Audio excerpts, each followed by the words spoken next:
오늘의 데일리 뉴스레터에 오신 것을 환영합니다. 1. 한국, 미 원전 인수. 2. 전군 소집, 최전방 배치된 K2 불뿜나? 3. 필리핀 군대를 한국 무기로 몰빵한 사연.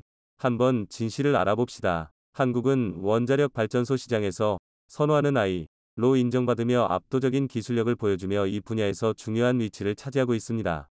선진 기술의 발전과 적용을 통해 한국은 효율적이고 안전한 원자력 발전소를 건설하고 운영하는 데 성공했습니다.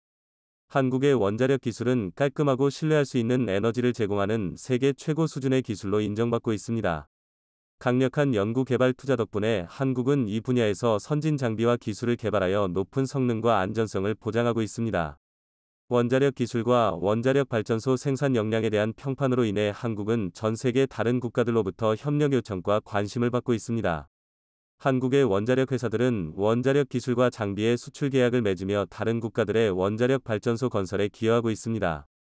그러나 재생에너지로의 국제적 이동과 원자력 기술에 대한 엄격한 안전 규정이 있는 상황에서 한국은 새로운 도전과 압력을 마주하고 있습니다. 이 나라는 원자력 산업의 품질, 안전성, 보안을 유지하고 향상시키는 동시에 재생에너지 개발 방향을 결정하여 국제시장 요구에 부응해야 합니다. 지금부터 자세하게 설명해드리겠습니다. 에너지 쇼크. 유럽은 물론이고 미국까지도 강타한 에너지 문제는 이제까지 친환경 에너지로 바꿔야 한다는 주장을 불식시키고 기존 에너지원 사용을 고려하게 만들었습니다. 특히 우크라이나 러시아 전쟁 이후 발발한 에너지 대란은 기존 화력 발전은 물론이고 위험성으로 많은 비난을 받은 원자력 발전소 가동까지도 다시 재고하게 만든 일이라 할 수 있는데요. 그동안 친환경 에너지의 강점을 강조하며 모든 에너지를 친환경 에너지로 대체할 수 있다는 주장과 관련 반대론자들의 주장을 불식시킨 환경론자들은 참혹한 현실을 부인할 수 없었습니다. 결국 기존 에너지원을 지지하던 이들의 승리로 끝났죠. 화력발전소 폐쇄를 주장하던 이들은 화력발전소 가동을 지지하는 형태로 주장을 바꿨으며 원자력 폐쇄를 외치던 이들은 원자력 존치를 주장하게 됐습니다. 유럽에서 일어나는 이 흐름 속에서 뜻밖의 국가가 큰 혜택을 보게 되었는데요. 바로 대한민국이 혜택의 대상자입니다. 탄소 기반 에너지원이 없던 한국은 대체 에너지를 찾기 위해 원자력 발전에 주목하게 됩니다. 한국 기술자들은 원전 기술 도입에 적극적으로 나서며 기술 개발에 매진했죠. 그 결과 한국은 차세대 원전인 APR1400을 개발할 수 있었고 소수의 나라들만 개발이 가능했던 원전 원천 기술을 보유할 수 있게 되었습니다. 그리고 원전 종주국이라 일컫는 미국조차 한국을 인정하게 되었죠. 미 원자력규제위원회 NRC는 2019년 한국이 개발한 APR1400 원전과 관련 기술적인 이슈가 없다고 말하며 원자력 발전소의 설계 인증서 DC의 허가를 내주었습니다. 세계에서 가장 까다로운 심사 과정을 가진 미국 원자력 규제기관에서 설계 인증서를 최초로 미국이 아닌 국가에게 내준 일인데요. 이제까지 NRC가 원자로 사용과 관련 이를 인증한 곳은 웨스팅하우스와 GE가 유일했습니다. 동양의 작은 국가가 해낼 것이라고는 미국 원자력 전문가들도 상상하지 못한 일이라 할 수 있었죠. 프랑스 아레바와 일본 미쓰비시도 NRC 인증을 받기 위해 원전 설계 인증 절차를 밟았으나 결국 허가를 받지 못했는데요. 그런데 한국은 외국 가운데서 유일하게 이 기준을 통과한 것입니다. 덕분에 한국은 품질 면에서 우수하다는 평가를 받으며 세계 원자력 시장에서 선진국으로 분류되었죠. 하지만 친환경 에너지 바람이 크게 불었던 미국과 유럽에서는 한국의 원전 기술과 관련 크게 주목하진 않았습니다. 애초부터 원자력을 친환경 에너지로 규정하지 않았었고 다른 대체 에너지만 있으면 충분했기 때문이었죠. 그러나 시간이 흐르고 원전을 부랴부랴 친환경 에너지로 지정, 원전의 필요성을 절감하면서 한국을 다시 돌아보게 된 것입니다. 세계에서 및 안 되는 우수한 원자로 건설 기술을 가진 국가가 한국이었기에 당장 에너지 수급이 필요한 유럽에선 한국을 잡기 위해 서로 손을 내밀었습니다. 한국도 탈원전 기조를 내세워 원전 수출에 소극적이었으나 에너지의 중요성을 깨닫고 유럽 에너지 대란을 직면하면서 적극적으로 원전 수출을 검토하기 시작했습니다. 서로의 이해관계가 맞아떨어지면서 한국에게 엄청난 기회가 일렸죠. 영국과 폴란드는 즉각 한국 원전 수입을 검토했습니다. 올해 상반기 콰시크워탱 영국 산업에너지부 장관이 방한하는 것은 물론 원전 건설과 관련된 구체적인 사안까지 논의하는 일이 있었죠. 그리고 이제는 헐맹이라 불러도 시원치 않은 폴란드 역시 한국의 원전 도입을 본격적으로 추진했습니다. 한수원을 방문한 폴란드 정부와 민간 회사가 협력의양서 LOI를 체결할 것이라는 보도가 흘러나오며 한국 원전 도입이 확실시되는 상황이었습니다. 순조롭게 원전 수출국으로 한국이 명성을 쌓을 것으로 예측했던 가운데 빨간 불이 들어왔는데요. 바로 미국 웨스팅하우스가 본격적으로 한국을 방해한 것입니다. 한수원을 상대로 대규모 소송을 건 것이죠. 폴란드와의 물밑 협상이 진행되는 가운데 미 웨스팅하우스는 연방법원에 한수원을 상대로 소송을 제기했습니다. 한수원이 수출하려고 하는 APR1400N은 웨스팅하우스의 지적재산권이 포함되어 있다는 주장이었죠. 지적재산권이 포함되어 있기에 이 원전을 수출하려면 미국의 허락을 구해야 한다는 것이었습니다. 미국 원자력법에 따르면 미국 기술이 사용될 경우 미 에너지부의 사전 승인 절차가 필요합니다. 다시 말해 APR1400이 다른 국가에 원자로를 수출하려면 그때마다 지적재산권의 소유자인 웨스팅하우스의 허락을 구해야 한다는 것이었죠. 갑작스러운 제동에 한수원은 당황하지 않을 수 없었습니다. 문제가 된 지적재산권은 과거 미국 컨버스천 엔지니어링의 시스템 80 원자로 위 개량형인 시스템 80 플러스와 연관된 것으로 알려졌습니다. 웨스팅하우스는 지난 2000년 컨버스천 엔지니어링을 인수했고 지적재산권은 웨스팅하우스로 넘어갔죠. 원전 기술의 종주국답게 미국을 비롯해 전 세계의 원자로에는 미국이 개발한 기술이 사용됩니다. 전 세계에 대략적으로 440개 원전 중 절반 이상이 웨스팅하우스의 기술이 적용된 것으로 알려졌죠. 과거 바라카 원전에서도 웨스팅하우스는 비슷하게 지적재산권 문제를 걸고 넘어졌으나 우회하는 방식으로 이 문제를 해결한 한국 정부 입장에서는 폴란드 문제에서도 똑같이 딴지를 거는 웨스팅하우스에 당황하지 않을 수 없었습니다. 한미 원전 동맹을 통해 상호 협력을 강조했던 한국 입장에서는 갑작스럽게 한국 원전 수출을 방해하는 웨스팅하우스의 소송이 사실 어떤 의도가 있는 것이 아닌지 의심이 될 수밖에 없는 상황. IRA 법에 이어 이번 원전 수출에서도 미국 정부의 개입이 있는 것이 아니냐는 의구심이 들 수밖에 없죠. 초유의 갑질 사태에 정부 입장에서는 문제 해결에 나서야 했습니다. 비단 폴란드 원전 수출만 걸려 있는 것이 아니라 체코와 영국 등 다양한 국가와 협상 과정이 진행 중이기에 만약 여기서 문제가 생기면 차후 사업도 큰 차질을 입기 때문이죠. 협상 중인 사업까지 모두 고려하면 대략적으로 70조에 가까운 돈이 이번 소송에 걸려 있는 셈입니다.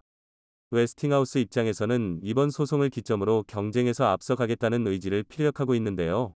원전 종주국의 자존심에 상처를 입은 미국이 지적재산권을 볼모로 유럽 및 중동 원전 건설에서 수주 우위를 가져가겠다는 심산입니다. 어찌 보면 한국이 절체절명의 위기에 빠진 것이라 볼 수 있는데요. 그러나 최근 이 문제를 쉽게 해결할 수 있는 길이 열리며 오히려 원전 수주 경쟁에서 미국을 제치고 한국이 앞서갈 수 있게 되었습니다. 바로 한국이 웨스팅하우스 인수를 논의하면서 지분 51%를 사들이는 것을 검토하고 있다는 사실이 알려진 것입니다. 지난 6월 한국을 방문했던 웨스팅하우스 사장단과의 합의 내용을 이행, 상당수의 지분을 사들이는 것으로 지적재산권 소송을 파회하겠다는 것이었죠. 현재 웨스팅하우스는 사모펀드 회사인 브룩필드 비즈니스가 소유하고 있습니다. 이들은 오래전부터 웨스팅하우스를 매물로 내놓아 현금화를 위해 매진하던 기업인데요. 웨스팅하우스는 오랜 역사를 지닌 만큼 다사다난한 기업 인수합병 역사를 가지고 있습니다. 현 주인인 브룩필드 비즈니스는 원래 웨스팅하우스를 적당한 시기에 판매하려고 마음을 먹었던 곳이죠. 문제는 인수자가 없다는 것. 다행히 올해 캐나다 우라늄 생산업체인 카메코가 지분의 49%를 인수하면서 자산 일부를 회수할 수 있게 되었습니다. 그러나 나머지 51%는 아직 판매되지 않아 전전긍긍하던 차였죠. 여기에 착안한 한국은 웨스팅하우스의 나머지 지분을 인수하는 것으로 문제를 돌파하고자 한 것입니다. 이미 지난 6월 한수원은 웨스팅하우스 인수 문제와 관련 사장단과 논의를 했었고 이 제안을 받아들일지 말지 고민하던 차였는데요. 때마침 웨스팅하우스에서 지적재산권 문제를 걸고 넘어지면서 결국 인수를 진지하게 검토했다고 합니다. 나머지 51%의 지분을 사들이면 소송 자체를 무효화할 수 있기에 한국 입장에서는 거부하기 어려운 조건이었죠. 사실 웨스팅하우스의 건설 능력이나 원자로 노하우 측면에서 한국보다 떨어진다는 것이 중론이기에 소송에 들어가도 한국 입장에서는 손해볼 것이 없는 싸움입니다. 다만 이 과정이 오래 걸리기에 그 사이에 다른 기업들이 계약을 채간다면 손해였기에 한국은 잽싸게 인수 결정을 한 것이죠. 이 결정은 한국의 신의 한 수가 될 전망입니다. 현재 자국 중심주의를 주장하며 미국 기술과 자산의 장벽을 두르고 있는 미국을 자극하지 않으면서도 경쟁자를 아군으로 확보하는 길이기 때문인데요. 이미 체코와 영국, 중동 국가의 원전 수주 경쟁에서 웨스팅하우스는 한국과 매번 마주치는 대결 상대였습니다. 그런데 웨스팅하우스를 인수하게 되면 경쟁자를 없애면서 동시에 원전 경쟁력을 높일 수 있게 되는 셈이죠.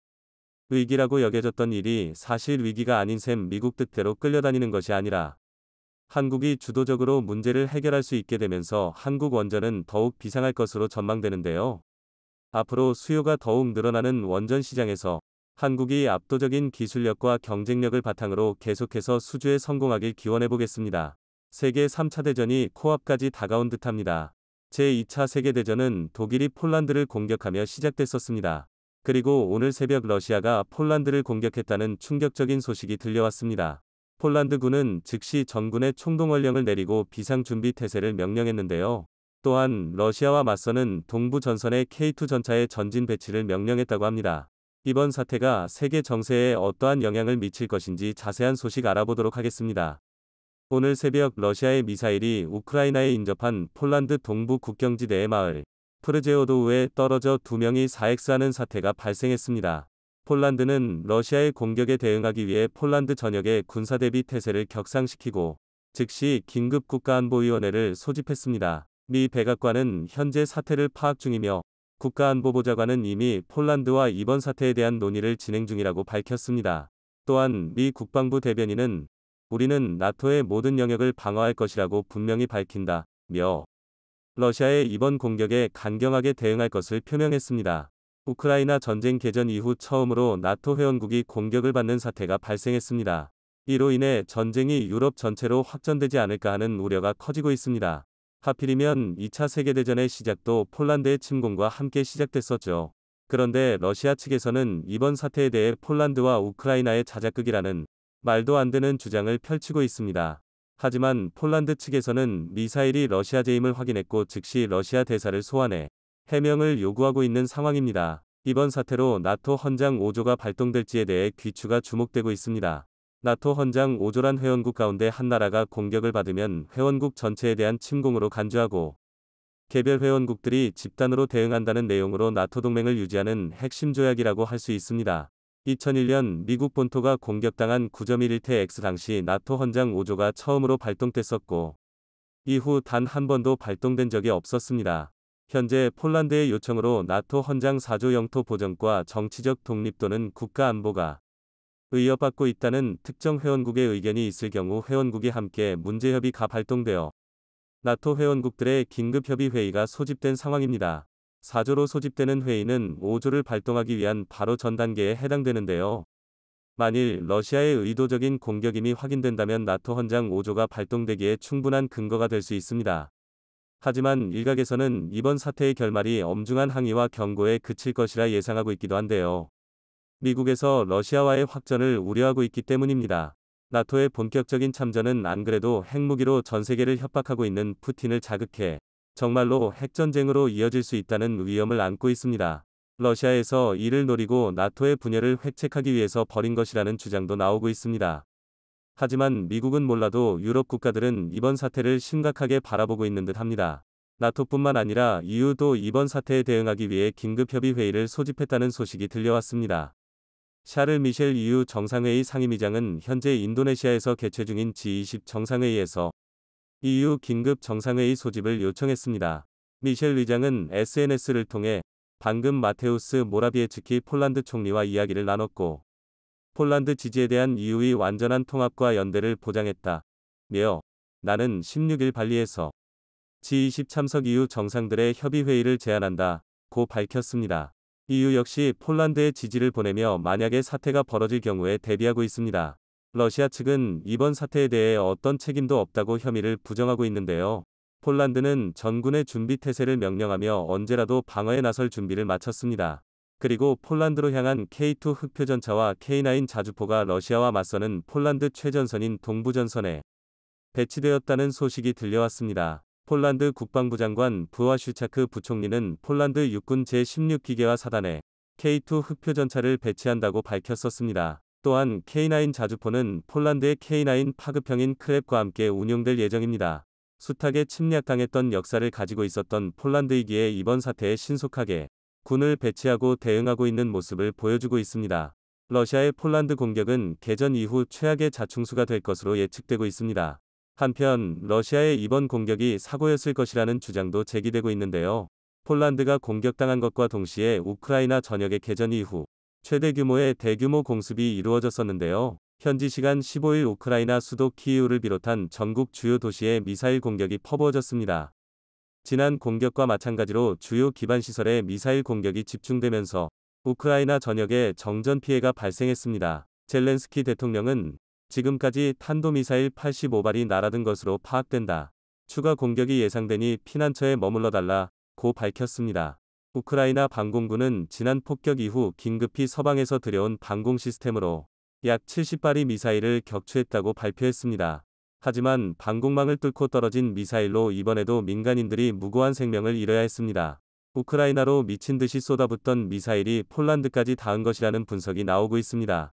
그렇다면 공식적으로 유감을 표하고 사과하면 끝나는 사태임에도 러시아는 뻔뻔하게 혐의를 부인하고 있습니다. 이번 사태로 러시아가 정전을 위한 우크라 평화협정을 결코 합의할 생각이 없다는 게 드러났습니다. 드미트로 쿨레바 우크라이나 외무장관은 트위터에 러시아가 쓴 미사일이 지금 우크라이나 전역의 기반 시설을 망가뜨리고 사람들을 죽이고 있다. 이게 러시아가 평화 협상에 대해 할 말이다. 우크라이나에 러시아의 최후 통첩을 받아들이라고 하지 말라는 글을 올렸습니다.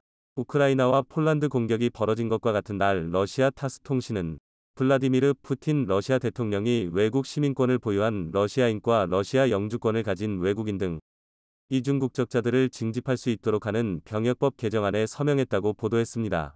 이제 외국인을 대상으로도 강제 징집을 할 수 있는 법적 근거가 마련된 것입니다.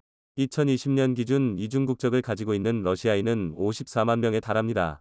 또한 개전 이후 러시아로 넘어가 러시아 영주권을 받은 우크라이나인은 360만 명으로 추산되고 있습니다.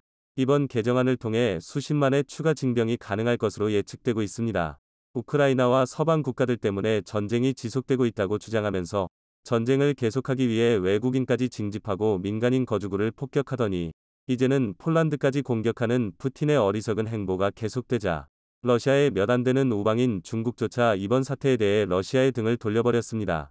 리커창 중국 국무원 총리가 러시아의 무책임한 핵 위협과 무모한 군사적 행동에 대해 중국이 불편함을 느끼고 있다고 밝혔습니다. 로이터 통신의 보도에 따르면 미 행정부 고위 관계자는 리 총리가 중국 러시아의 동맹관계에도 불구하고 러시아 측의 무모한 언사와 활동에 대해 부인할 수 없는 불편함을 느끼고 있다고 전했습니다. 관계자는 중국이 러시아의 군사작전에 놀랐을 뿐만 아니라 심지어 조금 당황했을 것이라는 것도 부인할 수 없다고 덧붙였습니다. 중국이 대만을 침략하겠다는 군사적 야욕을 보이며 무도한 행보를 보이고 있지만 아슬아슬하게 선을 넘지 않으려는 계산이 숨어 있습니다. 하지만 푸틴의 앞뒤를 가리지 않는 행보는 동맹국인 중국마저 등을 돌리게 만들고 있습니다. 독재의 가장 큰 문제점은 개인의 판단에 국가가 끌려다닌다는 점입니다. 합리적으로 생각한다면 지금이라도 당장 전쟁을 멈춰야 하겠지만 한 사람의 어리석은 판단과 욕심으로 수억에 달하는 사람들의 목숨이 저울질 당하고 있습니다.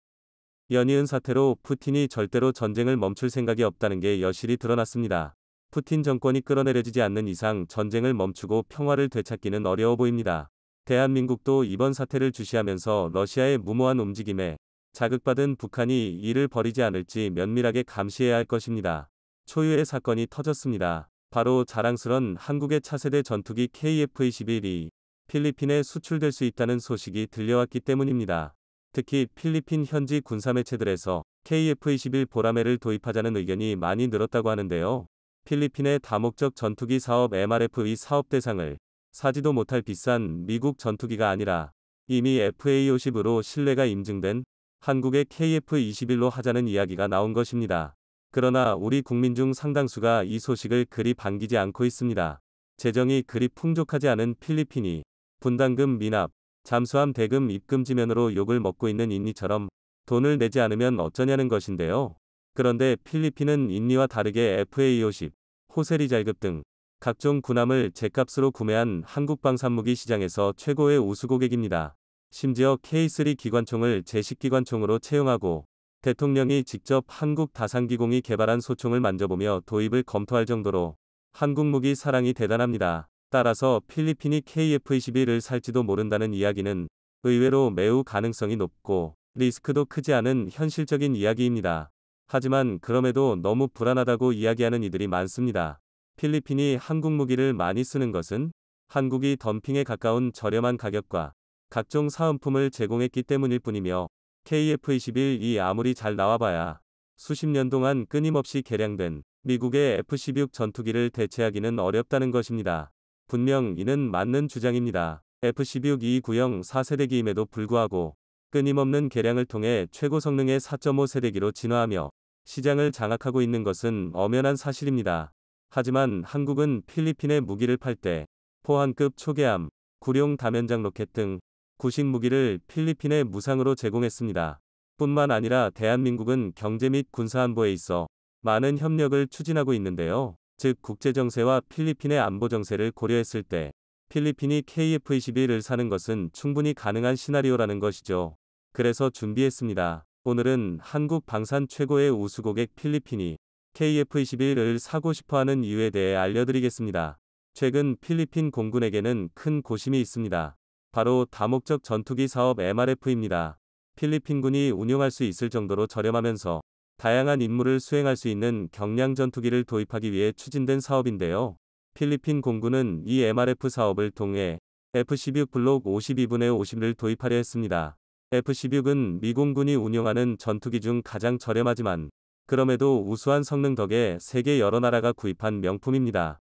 그리고 블록 50은 F-16C D기종 중 후기형에 해당하는 기종으로 여러 선진 공군에서 운용됐습니다. 일례로 한국이 1994년부터 라이선스 생산으로 도입한 KF-16의 최초 성능이 바로 이 F-16C D 사양이었습니다. 한국에서는 총 120대가 면허 생산됐는데요. 군사적으로 대한민국 공군이 북한 공군을 완전히 압살하기 시작한 것이 KF-16의 도입 완료 시점이라는 평이 있을 정도로 매우 훌륭한 전투기입니다. 하지만 이것과 별개로 문제가 생겼습니다. 필리핀이 원하는 블록 50 사양의 항공기가 국제 군사무기 시장에서 씨가 마른 것입니다. 원인은 바로 F-16V에 있습니다. F-16V는 F-16의 최신 개량형으로 블록 72분의 70에 해당하는데요. AESA 레이더 채택, 새로운 임무 컴퓨터와 전자전 장비, 기골 보강을 통한 무장 탑재량 증가 등 엄청난 개량이 이뤄졌습니다. 그래서 미공군을 비롯한 여러 국가에서 관심을 보였고 구매 주문이 쏟아졌습니다. 그러자 제작사인 록히드 마틴은 블록 50 생산 라인을 완전히 F-16V 전용으로 바꿨습니다. 즉 블록 50 버전의 기체는 신규 양산이 완전히 중단된 것이죠. 그래서 필리핀은 중고 무기 시장에서 블록 50을 구하려 했습니다. 하지만 이마저도 실패했는데요. 엄청난 개량이 이뤄졌음에도 블록 50 사양을 F-16V로 업그레이드하는 것이 그리 어렵지 않자 블록 50을 가진 국가들이 너도 나도 개량에 뛰어든 것입니다.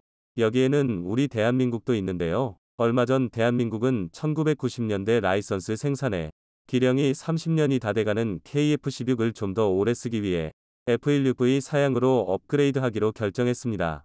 그래서 2022년 현재를 기준으로 상당수의 KF-16이 F-16V 사양인 KF-16U로 개조됐습니다. 기골이 보강되고 상당수 장비가 첨단 장비로 교체됐는데 이 때문에 필리핀의 F-16 블록 50 도입은 결국 좌절되고 말았습니다. 하지만 필리핀은 포기하지 않았습니다. 이참에 웃돈을 주고라도 최신형 F-16V를 사자며 F-16V 도입으로 사업 규모를 키우려 했습니다. 하지만 이마저도 망했습니다. F-16V 가격이 필리핀의 예상을 뛰어넘는 상상 그 이상으로 올랐기 때문입니다. 구체적으로 필리핀은 1조 4천억 원의 예산으로 12대의 F-16V를 사려 했습니다. 같은 예산이면 F-16C D 후기형을 충분히 사고도 남을 돈이었기에 큰 문제가 없을 것 같았습니다. 그런데 록히드 마틴이 필리핀에 제안한 금액은 1조 6천억 원이었습니다. 2천억 원이라는 돈은 재정이 충분하지 않은 필리핀에게는 너무 큰 금액이었습니다. 그래서 구매를 주저했는데요. 그런데 놀랍게도 그 잠깐 사이 F-16V 주문이 폭주하면서 가격이 1조 6천억 원에서 1조 8천억 원으로 뛰었습니다. 뿐만 아니라 주문 대기열이 너무 길어져서 주문을 해도 신품을 수령하는데 거의 10년이 걸릴지 모른다는 통보를 받았는데요. 이 소식에 필리핀은 F-16을 사는 게 불가능하다고 판단했습니다. MRF 사업의 목적이 최근 남중국해에서 급격히 강해지고 있는 중국의 위협에 대항할 신형 전투기를 최대한 빨리 확보하는 것인데 아무리 F-16V 가져와도 10년씩 기다릴 수는 없었기 때문입니다. 이에 따라 MRF 사업의 유력 후보 기종이 단 둘로 좁혀졌습니다. 한국으로부터 도입한 FA52 추가 도입과 비서방권 중진국들이 많이 구매한 스웨덴 사브사의 JAS-39 그리펜 중 하나를 선택하기로 한 것인데요.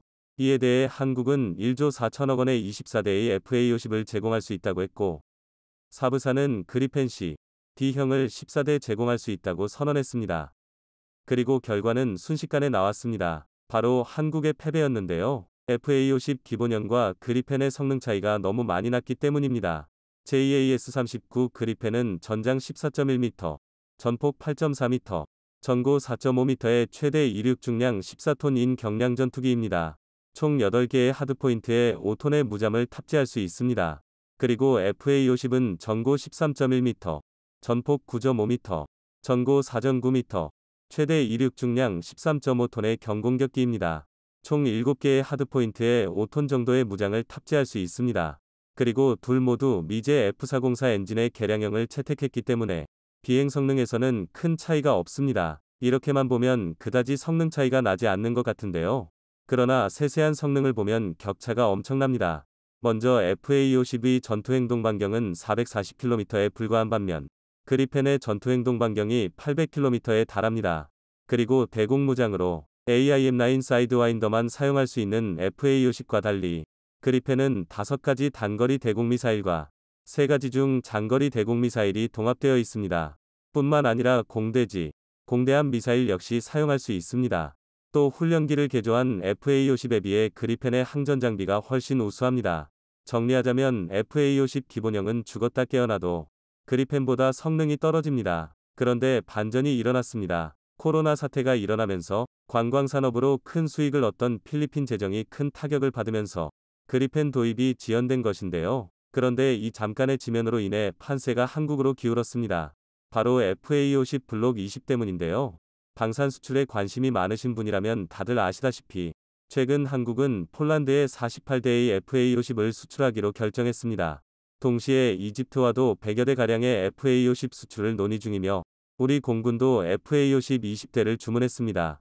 그런데 여기서 중요한 것은 기존 FA52 연료 탱크와 항전 장비를 늘린 데다 레이더까지 AESA 레이더로 업그레이드된 FA50 블록 20을 제공하겠다고 선언했다는 것입니다. 이렇게 개량된 FA50과 JAS-39 그리펜을 비교할 경우 그리펜과 FA50의 성능 격차는 거의 없거나 오히려 FA52도 우수합니다. 게다가 그리펜보다 FA50 블록 20이 가격적인 면에서 훨씬 저렴합니다. 그래서 필리핀으로서는 이왕 이렇게 된 김에 FA50을 사자는 생각이 들 법한 상황이 된 것이죠. 그리고 결정을 바꿀 만한 뒷배경도 있습니다.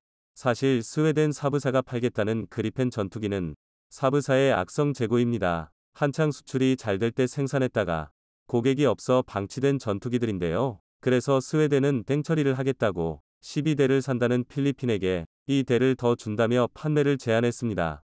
필리핀도 이를 알고 있었는데요. 그러나 살 수 있을 정도로 저렴한 전투기 중 그리펜의 성능이 제일 좋았기에 아랑곳하지 않고 그리펜을 사기로 결정한 것입니다.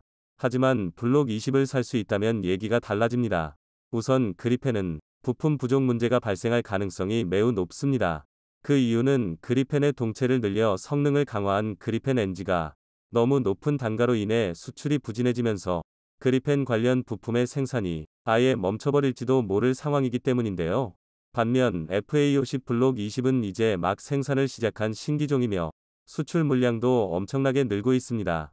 따라서 FA50의 생산 라인이 앞으로 적어도 10년은 유지될 것으로 보이는데요. 여기에 더해 대량 생산으로 인한 단가 하락도 충분히 가능한 상황입니다. 그러므로 그리펜보다는 FA50이 유력한 상황입니다. 그런데 이쯤이면 서론에서 KF-21이 수출될 수 있다고 했으면서 왜 FA50만 이야기하느냐고 생각하실 분들이 계실 것입니다. 사실 필리핀의 MRF 사업은 단 한 가지 전투기만 도입하는 단발성 사업이 아닙니다. 2030년대까지 각 단계를 호라이즌으로 나눠서 고성능 전투기를 확보할 계획인데요. 따라서 FA50 블록 22 도입이 확정된다면 후속 사업에서 같은 한국산 항공기인 KF-21이 선정될 가능성이 매우 높습니다. 뿐만 아니라 경우에 따라서는 아예 FA50 블록 20을 도입하지 않고 곧바로 KF-21을 도입할 수도 있는데요. 종합 성능에서 F16V와 대등하거나 우수함에도 불구하고 대당 단가가 750터부터 800억 원이며 프로그램 코스트가 1천억 원 초반으로 예상되는 KF-21이라면 가난한 필리핀이라 할지라도 최소 12에서 최대 24대까지 구매가 가능하다는 의견이 필리핀 국내에서 나오고 있는 상황인데요. 그러나 이런 좋은 상황에도 불구하고 국내 일각에서는 필리핀 방산 수출을 굉장히 부정적으로 바라보는 시선이 많습니다. 호세 리잘급 FA-50 수출 과정에서 포항급 초계함, 구룡 다연장 로켓 등 각종 구식 무기를 필리핀에 공짜로 넘겨서 겨우 사업을 수주한 것이지 제대로 다른 나라랑 붙으면 질게 뻔하다는 것인데요. 또 필리핀이 인리처럼 굴 수 있다는 지적도 있습니다. 그런데 현실은 절대 아닙니다. 신무기를 팔 때 구식 무기를 껴주는 것은 방산 수출로 돈을 버는 나라라면 어느 나라나 하는 일입니다. 일례로 이번 MRF 사업에서 미국은 필리핀에게 중고 미군기를 F-16V 사양으로 넘기는 대신 무기값을 적게 받겠다는 거래를 제안했습니다. 반면 한국이 필리핀에게 넘긴 무기들은 군비 경쟁이 심한 우리 안보 정세에서 사용이 어려운 물건입니다. 개함방공이 불가능하고 함량이 한계에 달한 포항급 같은 구식 무기들이 FFG로 대체되고 있고 구룡은 탄약 개량이 실패한 후 천무로 대체되면서 쓰잘데기 없는 퇴물이 됐습니다. 너무 고물이라 팔 수도 없고 해체하는데 큰돈이 드는 애물단지가 된 것인데요. 이런 무기를 필리핀에게 떠넘기면서 감사 인사를 받을 수 있는 상황에 굳이 무기를 안 넘길 이유가 없습니다. 그리고 마지막으로 필리핀이 수출 대금을 내지 않을 가능성은 굉장히 낮습니다.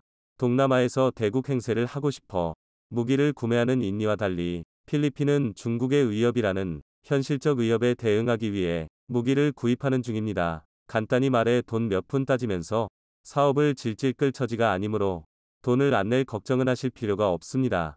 부디 성공적인 사업 진행으로 한국산 전투기로 무장한 필리핀 공군이 남중국해에서 중국 공군을 격퇴하는 장면을 자주 볼 수 있으면 좋겠습니다. 여러분의 생각은 어떠신가요?